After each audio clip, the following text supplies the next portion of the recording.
오늘 특별히 어머니들에게 은혜가 넘치는 시간이 되었으면 좋겠습니다.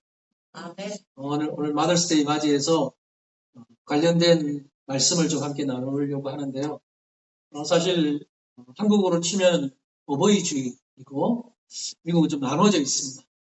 근데 그래도 또 아버지들도 계시기 때문에 저는 오늘 어머니, 아버지 포괄해서 이렇게 부모님을 향하는 마음으로 제목을 내 부모를 즐겁게 하라 라는 제목으로 함께 말씀을 나누도록 하겠습니다. 어버이주일은요, 미국에서 시작이 되었습니다. 미국의 버지니아주 웹스터 마을에 안나 자이비스라고 하는 소녀가 어머니와 단란하게 살고 있었는데, 불행하게도 사랑하는 어머니가 빨리 세상을 떠나게 됩니다. 안나는 어머니가 평소 좋아하시던 카네이션 꽃을 어머니 무덤에 심었습니다. 그리고 항상 어머니 생전에 잘 모시지 못한 것을 안타깝게 생각하면서 슬퍼했습니다. 안나는 어떤 모임에 참석하면서요, 흰색 카네이션을 가슴에 달고 그 모임에 나갔는데 사람들이 왜 이 꽃을 달고 나왔냐고 물었습니다. 그러자 안나는 어머니가 그리워서 어머니 산소에 있는 카네이션과 똑같은 꽃을 달고 나왔습니다 라고 대답을 합니다. 안나는 그 후에 어머니를 잘 모시자는 운동을 벌입니다. 그래서 1904년에 시애틀에서 어머니날 행사를 처음으로 개최하게 되었고, 이날이 어머님이 살아계신 분에게는 빨간색 카네이션을 어머니 가슴에 달아드리고, 어머니가 돌아가신 자녀들에게는 자기 가슴에 흰색 카네이션을 달았다고 합니다. 그 후에 미국에서는 1913년에 매년 5월 둘째 주일을 어머니 날로 정했고, 점차 전 세계적으로 이것이 퍼져나가게 됩니다. 우리나라에서는요, 1956년에 5월 8일을 어머니 날로 지정을 했었습니다. 그러다가 1973년에 이름을 바꾸어서 어버이날로 바꾸어서 지금까지 한국에서는 이제 5월 8일을 어버이날로 지키고 있습니다. 이것이 어버이날의 유래입니다. 미국에서는 아직도 어머니날과 아버지날이 분리되어 있잖아요. 5월 둘째 주일, 오늘이 바로 어머니날이고 6월 셋째 주일이 아버지날로 이렇게 나눠져 있지만 한국은 합쳐서 5월 둘째 주일을 어버이주일로 지키고 있습니다. 저는 오늘 여러분과 말씀을 나누면서 오늘 어머니날이긴 하지만 어머니와 아버지를 다 포괄해서 자녀가 부모에게 행해야 할 마땅한 도리가 무엇인지를 함께 좀 생각해 보고자 합니다. 부모에게 행해야 하는 자녀의 도리 여러 가지가 있겠지만 그 중에서 오늘 본문을 중심으로 잠언 기자가 뭐라고 말하는지, 잠언 기자가 자녀들에게 부모님께 어떻게 해야 된다고 말하는지 자녀의 도리에 대해서 한번 생각해 보기 원합니다. 오늘 본문 중에서 두 구절이 특별히 부모님을 향한 자녀의 도리를 강조하고 있습니다. 22절과 25절인데요. 먼저 22절을 보면 이렇게 말씀합니다. 너를 낳은 아비에게 청종하고 내 늙은 어미를 경히 여기지 말지니라. 네. 여러분, 자녀라면 아버지의 말씀에 청종해야 되는 건 당연하고요. 또 어머니를 경히 여기지 말아야 하는 것, 자녀라면 당연히 그렇게 해야 합니다. 그런데 이 부모님의 말씀에 청종하고 경히 여기지 않는 것은 어떻게 보면 또 소극적인 의미의 부모에게 행할 도리라고 할 수 있습니다. 그럼 적극적으로는 어떻게 해야 되느냐? 25절에 나옵니다. 25절. 같이 한번 읽어볼까요? 시작. 내 부모를 즐겁게 하며 너를 낳은 어미를 기쁘게 하라. 아멘. 이게 자녀로서의 적극적으로 부모님께 어떻게 해야 하는지에 대한 권면이고 명령입니다. 내 부모를 즐겁게 해라. 그리고 기쁘게 해라. 이게 자녀들에게 권면하고 명령하는 것. 평생 우리를 낳아서 길러주신 부모님, 특별히 어머님을 즐겁게 해드리는 것이 자녀들의 마땅한 도리라는 것이죠. 근데 여러분, 이것은요, 단순한 권면이 아니고 사실은 명령이에요. 부모님을 향해서 이렇게 부모님을 공경하라. 이거는 명령입니다. 어디에 나옵니까? 십계명이요. 하나님께서 우리 하나님의 백성들이 지켜야 할 가장 핵심적인 율법으로서의 주신 십계명 중에 제5계명, 5번째 계명이 바로 내 부모를 공경하라는 말씀입니다. 여러분, 이 십계명 암송하는 분들도 계시고 대충 다 아실 거예요. 1계명부터 4계명까지는 하나님과 사람 사이의 관계를 설명하고 있습니다. 그리고 5계명부터 마지막 10번째 10계명까지는 사람과 사람 사이에 지켜야 할 도리들을 이야기하고 있습니다. 근데 사람과 사람 사이에 5계명부터 10계명이 그런데 그 사람과 사람 사이에 지켜야 될 것 중에 제일 먼저 주어지는 5번째 5계명이 바로 내 부모를 공경하라. 부모 공경에 대한 부모님께 효를 다하는 것이 사람 사이에서 가장 먼저 주어지고 첫 번째로 주어지고 있는 명령이랍니다. 그래서 이 히브리인들은요, 효도를 그 어떤 것보다 가치로운 것으로 여겼습니다. 신구약 중간기, 그러니까 구약이 쓰여지고 신약이 쓰여졌던 구약 시대가 끝나고 신약 시대가 시작되는데 구약과 신약의 중간기인 약 400년의 기간을 신구약 중간기라고 부르는데 그 신구약 중간기 기간에 쓰여졌던 집회서라는 책이 있습니다. 히브리인들의 사상을 잘 녹여놓은 그 책인데 그 집회서라고 하는 책의 3장에 보면 뭐에 대한 내용이 나오냐면 효도, 겸손, 오만 이런 얘기가 나옵니다. 효도에 대한 이야기, 겸손에 대한 이야기, 오만에 대한 얘기가 나오는데 그중에 1절부터 16절이 효도에 대한 이야기를 기록하고 있습니다.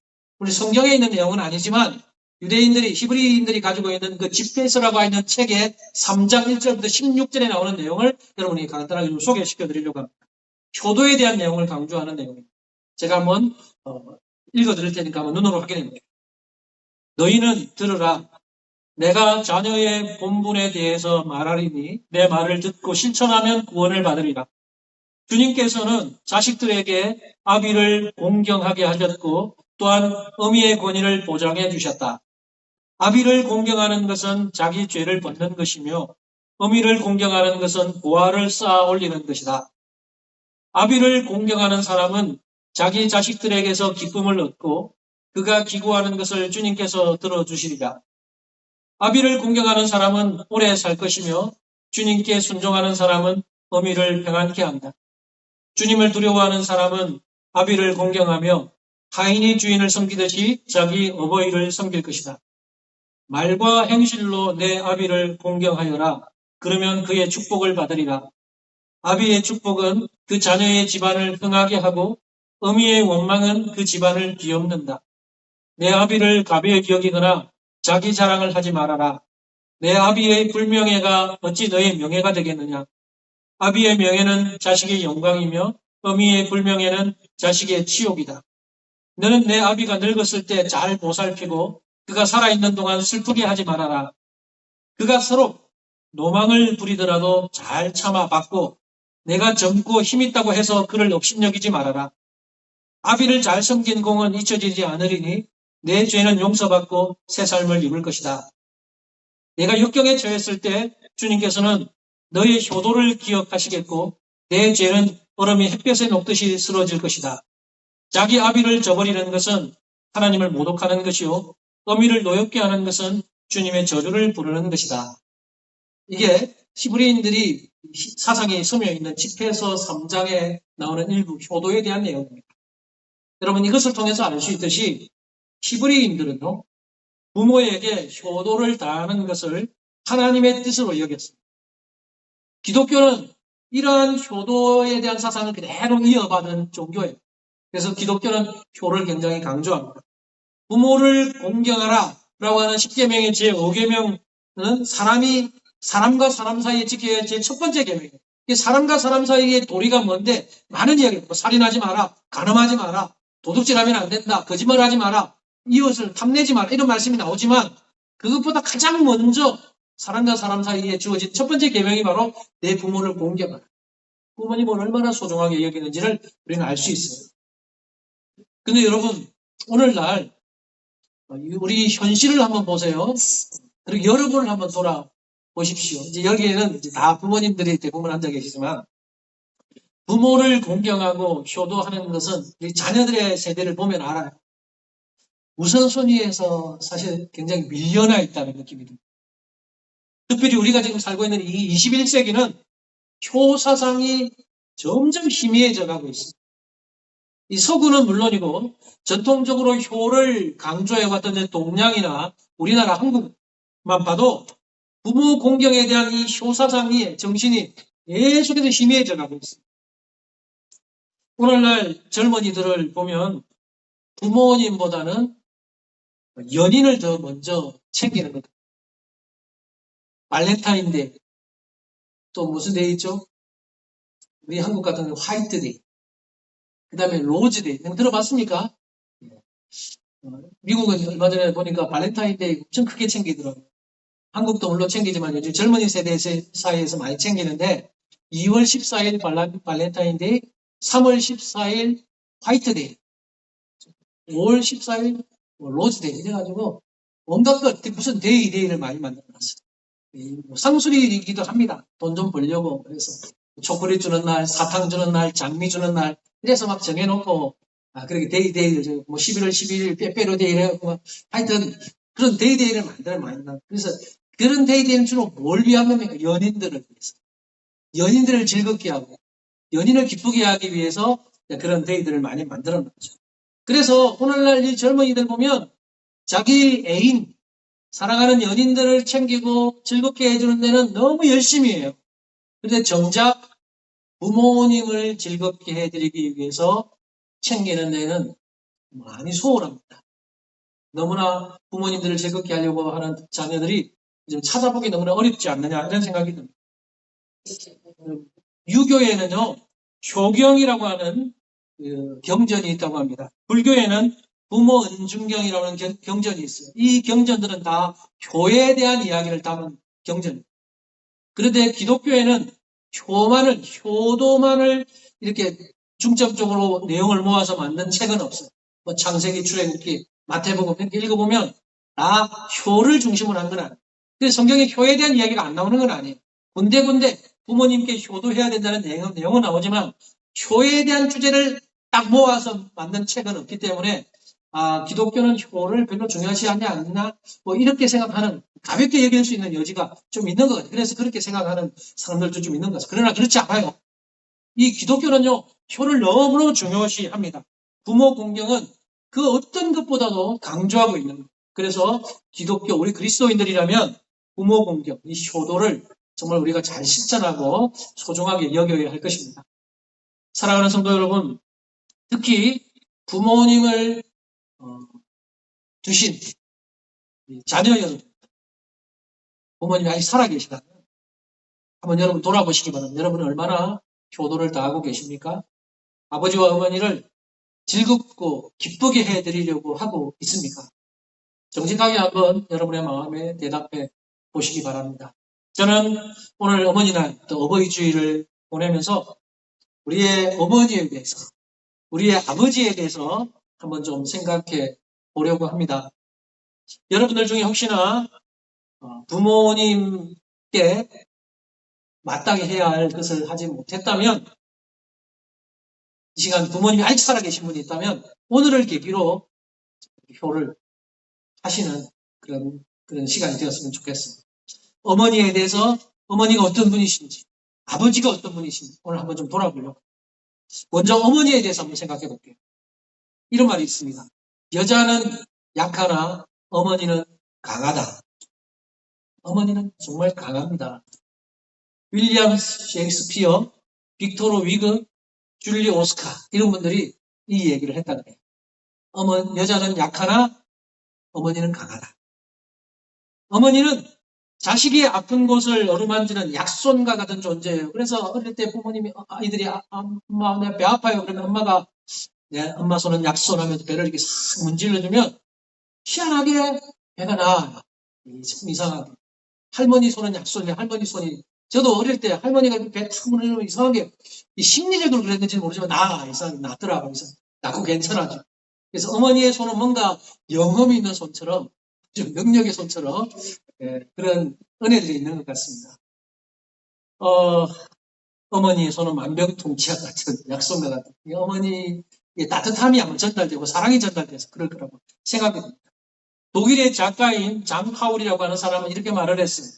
병사는 전투적으로, 시인은 시적으로, 신학자는 경건하게 교육할 것이다.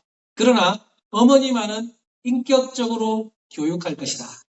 자연 가운데서 아들, 딸의 행복을 기뻐하는 어머니의 기쁨만큼 거룩하고 사람을 감동시키는 기쁨은 없다. 어머니가 자녀를 양육할 때 가장 인격적으로 교육한다는 이야기를 하고 있습니다. 여러분, 어머니도 사실 여자예요. 어머니도 여자지만 굳이 여자와 어머니를 구분하는 것이 바로 이 때문이 아닌가라는 생각이 듭니다. 여자는 약하나 어머니는 강한. 어머니도 여자긴 하지만 어머니의 특수성이 있기 때문에 이런 말이 나온 것 같아요. 그래서 어떤 사람은 이 여자와 어머니의 차이를 기록해 놨더라.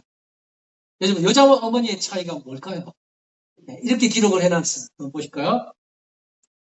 여자는 젊어 한때 곱지만 어머니는 영원히 아름답다. 여자는 자신을 돋보이려고 하지만 어머니는 자식을 돋보이려고 한다. 여자는 여자의 마음은 꽃바람에 흔들리지만 어머니의 마음은 태풍에도 견디어낸다. 여자는 아기가 예뻐서 사랑하지만 어머니는 아기를 사랑하기 때문에 예뻐한다. 여자가 못하는 일을 어머니는 거뜬히 해낸다. 여자의 마음은 사랑받을 때 행복하지만 어머니의 마음은 사랑을 베풀 때 행복하다. 여자는 제 마음에 안 들면 헤어지려 하지만 어머니는 우리 마음에 맞추려고 하나 되려 한다. 여자는 수없이 많지만 어머니는 오직 하나다. 굉장히 의미 있는 글 같습니다. 이것이 바로 여러분 어머니, 엄마의 위대함이. 그래서일까요? 칼럼니스트 봄베크라는 사람은 하나님께서 이 세상을 창조하시는데 창조에 대해서 말하다가 모든 인간을 창조하신 것을 이야기하다가 별개로 어머니의 창조에 대해서 상상력을 발휘해서 이야기했어요. 사실 하나님께서 어머니만 따로 창조하기 이러지 않았잖아요. 인간을 창조하셨지. 그런데 성경에는 없는 얘기를 어머니의 창조에 대해서 상상력을 발휘해서 이야기를 했는데 굉장히 재미있는 글을 적었어요. 어머니가 어떤 존재인지를 알려주는 매우 의미 있는 글이라고 생각해서 제가 여러분에게 한번 좀 소개하려고 합니다.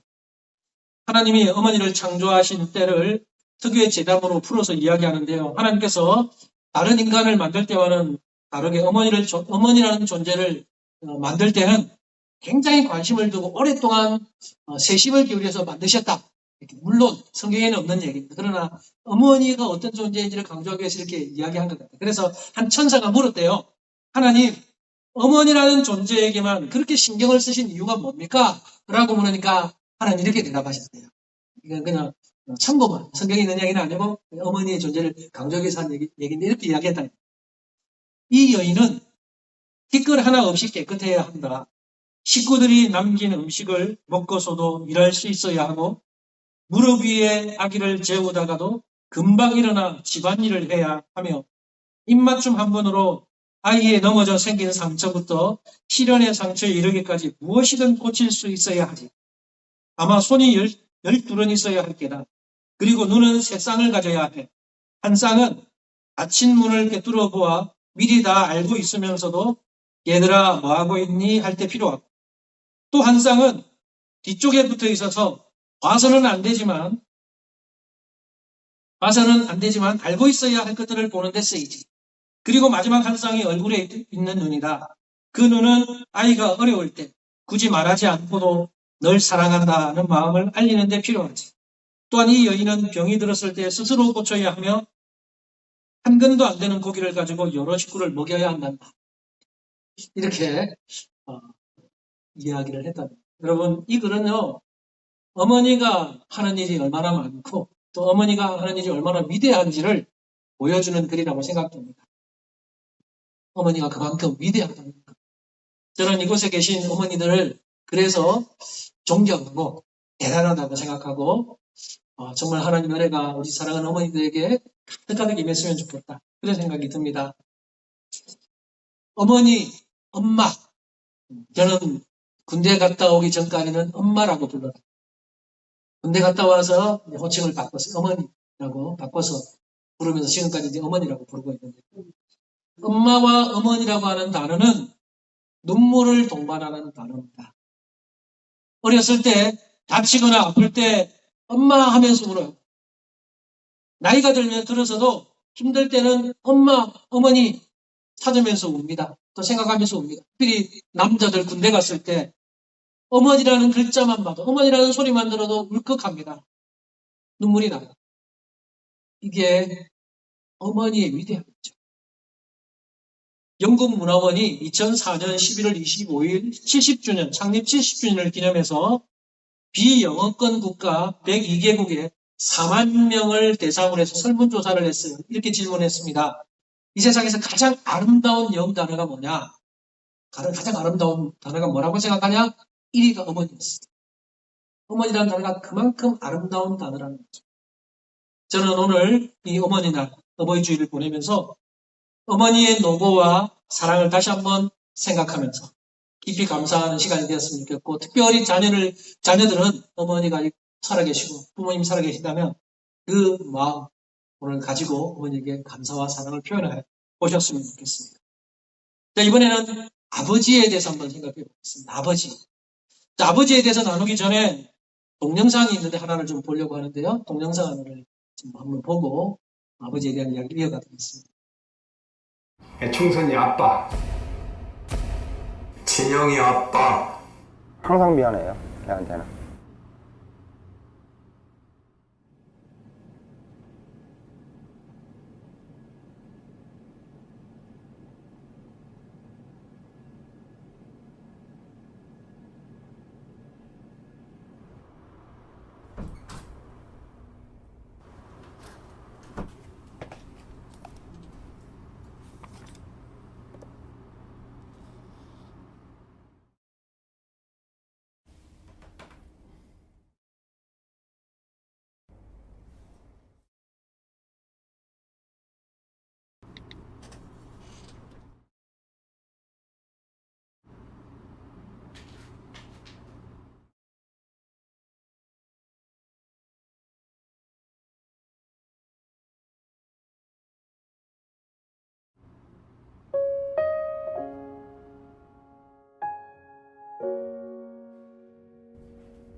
충선이 아빠, 김용봉. 난 신왕철 아빠 신현기. 이영근입니다. 큰아들이. 저 영우 아버지 되는 사람입니다. 조유섭 아빠. 진영이 아빠. 성함은 김성복. 생각나지요. 그 아들, 딸 만나다가 아들 가졌는데 요번에도 딸이 못할까 했는데 네 엄마, 아빠, 동생한테 신경 써주고 고맙고. 부모로서 이렇게 뭔가를 충분하게 해줘야 되는데 그런 것도 못 해주고 그래서 참 마음이 아픕니다. 아들이라는 것은 어느 누가 바꿀 수도 없는 것이고 크게 뭐 도와주지도 못했고 했는데 그들이 알아서 잘 커가지고 계속 부족한 게 부모 마음 아닐까요? 죽는 순간까지. 제가 그런 마음으로 살고 있어요. 계속 부족한 거예요. 너무 엄하게 했던 게 그게 좀 미안하다. 미안해요.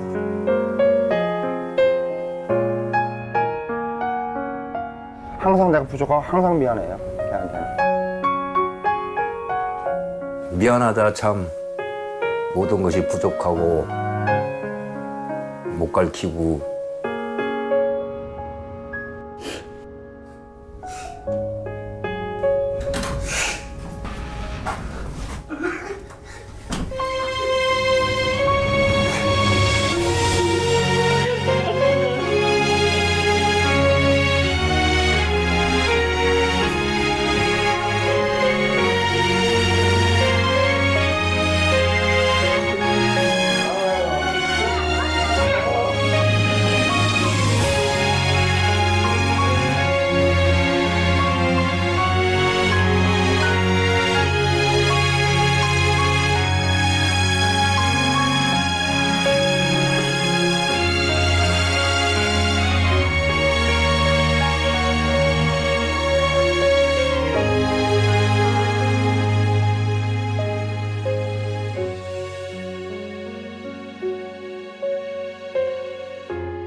이 내용처럼 저는 이 동영상을 여러 번 봤는데요.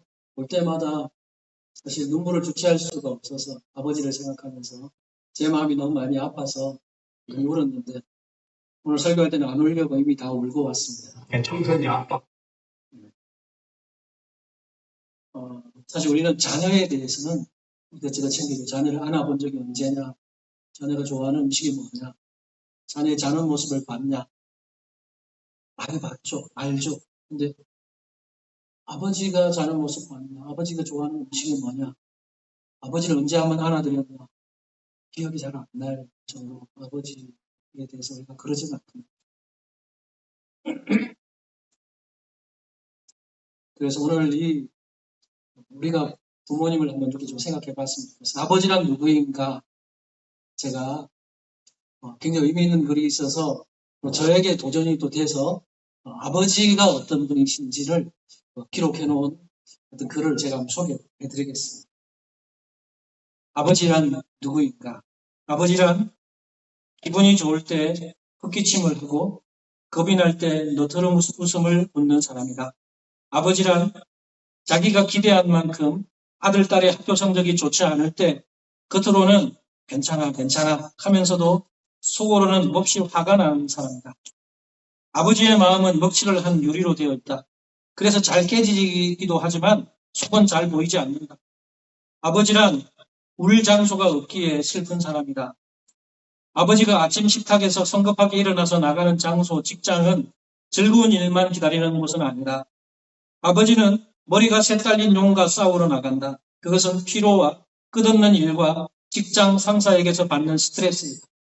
아버지란 내가 아버지 노릇을 제대로 하고 있나? 내가 정말 아버지다운가? 라는 자책을 날마다 하는 사람이다. 아버지란 자식을 결혼시킬 때 한없이 울면서도 얼굴에는 웃음을 나타내는 사람이다. 아들, 딸이 밤늦게 돌아올 때에 어머니는 10번 걱정하는 말을 하지만 아버지는 10번 현관을 쳐다본다. 아버지의 최고의 자랑은 자식들이 남의 칭찬을 받을 때이다. 아버지가 가장 끄림직하게 생각하는 속담이 있다. 그것은 가장 좋은 교훈은 손수 모범을 보이는 것이다 라는 속담이다. 아버지는 늘 자식들에게 그럴듯한 교훈을 하면서도 실제 자신이 모범을 보이지 못하기 때문에 이 점에 있어서는 미안하게 생각도 하고 남 모르는 컴플렉스도 가지고 있다. 아버지는 이중적인 태도를 곧잘 취한다. 그 이유는 아들, 딸들이 나를 닮아 주었으면 하고 생각하면서도 나를 닮지 않아 주었으면 하는 생각을 동시에 하기 때문이다. 아버지에 대한 인상은 나이에 따라 달라진다. 그러나 그대가 지금 몇 살이든지 아버지에 대한 현재의 당신의 생각이 최종적이라고 생각하지 마라. 일반적으로 나이에 따라 변하는 아버지의 인상은 4세 때, 4살 때 아빠는 무엇이나 할 수 있다. 7살 때 아빠는 아는 것이 정말 많다. 8살 때 아빠와 선생님은 누가 더 높을까? 12살 때 아빠는 모르는 것이 너무 많아. 14살 때 우리 아버지요 세대 차이가 나요. 25살 때 아버지를 이해하지만 기성세대는 같습니다. 30세 때 아버지의 의견도 일리가 있어요.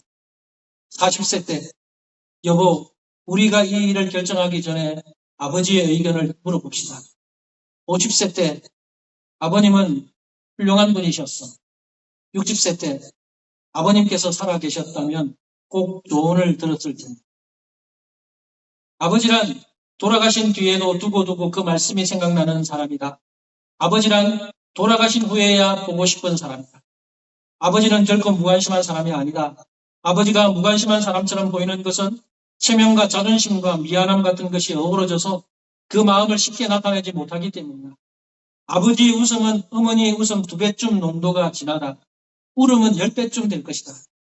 아들, 딸들은 아버지의 수입이 적은 것이나 아버지의 지위가 높지 못한 것에 대해 불만이 있지만 아버지는 그런 마음에 속으로만 운다. 아버지는 가정에서 어른인 체를 해야 하지만 친한 친구나 마음이 통하는 사람을 만나면 소년이 된다. 아버지는 어머니 앞에서는 기도도 하지 않지만 혼자 차를 운전하면서는 큰 소리로 기도도 하고 주문을 외기도 하는 사람이다. 어머니의 가슴은 봄과 여름을 왔다 갔다 하지만 아버지의 가슴은 가을과 겨울을 오고 간다. 아버지, 뒷동산의 바위 같은 이름이다. 시골 마을의 느티나무 같은 크나큰 이름이다. 여러분에게 이 글이 어떻게 다가올지 모르겠지만 저는 이 글을 읽으면서 한참 동안 마음이 멍해졌습니다. 좀 마음이 먹먹해졌습니다. 저는 개인적으로 아버지를 생각할 때마다 좀 아버지를 생각하면 막 감정이 너무 올라와서 많이 자주 울기도 합니다. 경상도 남자로서 표현 못하셔서 사랑한다는 말 한 번도 들어본 적이 없었지. 그래서 처음에는 아버지가 자녀들을 사랑 안 하는 줄 알았어요. 철이 없을 때는 아버지 표현을 안 하시는 그 경상도 분의 그 때문에 아버지가 그렇게 좀 딱딱하시고 그런 줄 알았는데 제가 철이 들고 나서 군대 갔다 오고 철이 들고 나서 아버지가 군대 갈 때부터 얼마나 정이 깊고 나를 많이 사랑하시고 자녀들을 사랑하는지를 알게 됐어요. 깨닫게 되면서 그때부터 뒤늦게 아버지에게 반항한 적도 있었던 청소년기, 아버지에게 가끔씩은 불평불만 말도 안 되는 소리하고 때로는 앞뒤가 안 맞는 얘기할 때 좀 그때 쏘아붙이기도 했던 그때 저의 이 어리석은 모습을 후회하기도 하고 아버지에게 너무나 죄송스러운 마음도 들기도 했었습니다. 그러면서 한 20대 중후반, 26, 20 그 정도 됐을 때 저는 마음속에 결심을 했습니다. 이제부터 아버지가 무슨 말씀을 하셔도 아버지에게 말대꾸하지 않으리. 아버지가 앞뒤가 맞지 않는 말을 하고 좀 상식적으로 이해되지 않는 말 하더라도 아버지의 말씀이기 때문에 나는 아버지에게 말대꾸하지 않고 순종하고 따르겠다. 결심을 했습니다. 그리고 제가 지금까지 돌아볼 때 아직까지 그 결심대로 거의 물론 그전 같았으면 막 그냥 좀 화가 날 수도 있는데 제가 그 결심을 했기 때문에 그 이후로 아버지에게 어떻게 그렇게 말하지 않고 아버지 말씀에 따라왔던 것 같습니다. 여러분 아까 읽어드렸던 글 중에 몇 세가 되면 아버지에 대한 생각, 인상들이 있잖아요. 40세 때 여보 우리가 이 일을 결정하기 전에 아버지의 의견을 물어봅시다. 그래서 제가 40 정도 됐을 때 동의합니다. 그랬던 것 같아요. 50세 때 아버님은 훌륭한 분이셨어. 지금 제가 50을 막 넘어서서 50대 초반인데 저희 아버지 생각할 때 정말 훌륭한 분이시다. 라는 동의합니다. 60세 때 아버님께서 살아계셨다면 꼭 조언을 들었을 텐데 제 60세가 되지 않았습니다. 60세 때의 고백은 그런데 하고 싶지가 않아요. 60세가 제가 되었을 때도 저희 아버지께서 건강하게 살아계셨으면 좋겠고 여전히 저희 인생의 조언자로서 제가 60대에도 저희 아버지에게 조언을 구할 수 있었으면 좋겠다. 라는 간절한 바람을 가지고 있습니다. 제가 미국 올 때요. 미국 들어오려고 결정을 할 때 고민 많이 했던 거 여러분 아실 테고 사실 저희 부모님께 이 이야기를 하는 것이 너무 힘들었습니다. 양가 부모님들이 많이 힘들어 하셨지만 저희 아버지는 표현을 잘 안 하세요.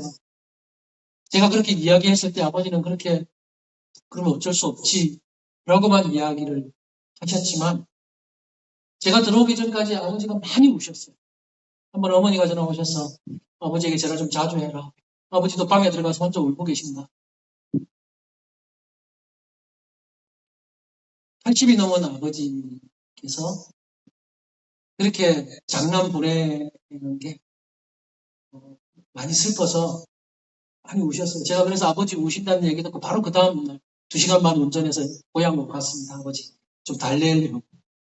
그래서 아버지하고 한 이틀 밤 자면서 근데 또 아버지가 누구 동네 사람 만나서 아들 미국 간다 이야기하면서 또 울어요. 그 자리에서 웁니다.